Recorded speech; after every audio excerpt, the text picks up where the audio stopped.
Hello, gentlemen. What a thrill it is to meet and talk to both of you. I got so much to say. So, Steve, let's just start with you. Because first of all, as a born and bred Torontonian, I cannot thank you enough for this series. This is so exciting. Thank Amazon. Thank Amazon. Okay, well, thank you, Amazon, but thank you, Steve, and thank you, Jack. So anyways, all I have to say is this is unprecedented. I mean, seriously, as a huge fan of the Leafs and always has been, to get this backstory, to see behind the scenes is amazing. But why the Leafs? How did this all come about? Well, again, back to Amazon. We went to Amazon as a league and said, hey, let's do something together. And we love the All or Nothing series, and we've been watching it for years. Yeah. And we had never at the league, we've done a lot of all access shows, but we never did something where we followed the team for a full season.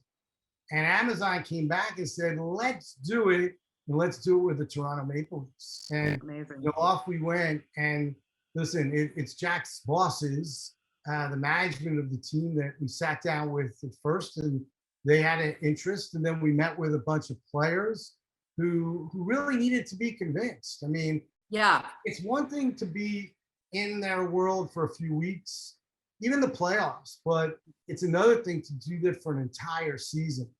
And they said, let's do it, let's go. And we did it. And, they could not have been more accommodating, more welcoming. What a tough year too, with the protocols, right, and the way the league was set up.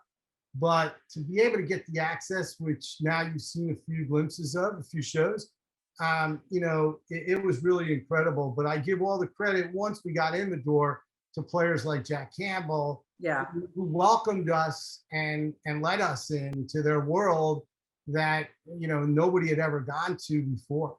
Yeah. And Jack, first of all, thank you for joining the Leafs and thank you for all you're doing. But what has this been like for you to come to Canada to play in Toronto, where the fans are just top notch?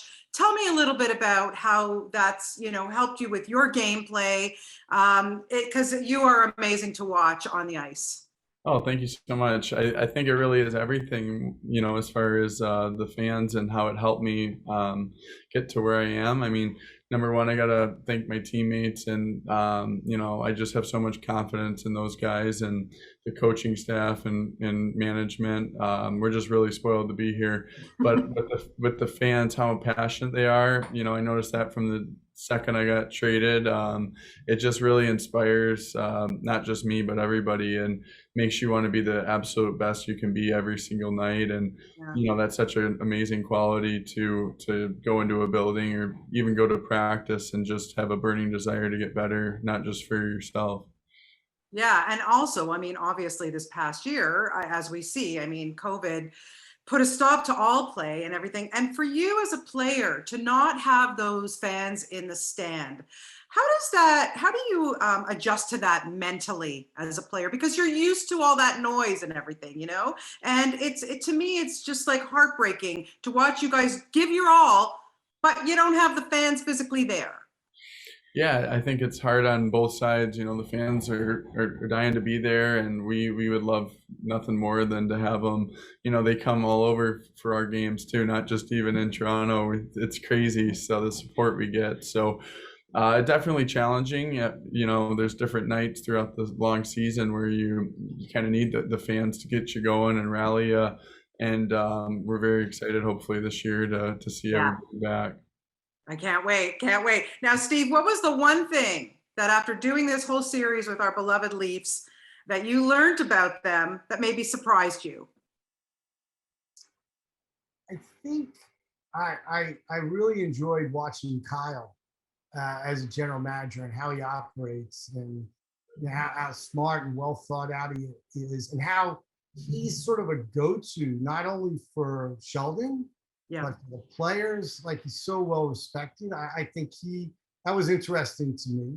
And I think to watch how much they want to win. And I know they didn't get to the result they wanted to, but you watch like how they care. You talk about big contracts, you talk about all of that, but in the end of the day, it's all about winning the cup, and the passion and all the drive that it takes to get there. And I think that you see that firsthand. Like, you certainly see it after the end result happens, but all the way, like, it's all about keeping going, driving. And it was difficult this year. You mentioned without fans. Yeah. Like, what is that motivation every single day? And it was a hard year. Like, there were some protocols that were pretty severe that the players all had to live up to. That was the other thing. How about the Leafs? You know, one of the best teams in the entire league at respecting those protocols and not having any breakouts, any issues. Absolutely. You know, Yeah. so I think, again, in the end of the day, those are some of my big takeaways from just experiencing this past season. Yeah. Well, listen, thank you for your time today. To both of you, I could talk to you for hours and hours, but, you know, Jack, win us that cup, you know, break that streak. Okay. You promise? Thanks, Bonnie. It was great talking to you today. We'll see what we can do. You skipped over that one, real. I'll do my best. I promise you that. And my 29-year-old son, I have to tell you, is so jealous of me right now, but he would have loved to be here. But thank you for your time. Thank you. Thank you. You have a 29-year-old son? Yeah, I do. Wow. Yeah. It's his name is that could be the most shocking thing I've learned all day. You're too kind. You are too kind. Thank you for your time, gentlemen. I appreciate it. And we'll be in the stands this year. Thank you so much. You got it. Thank you. Bye, guys.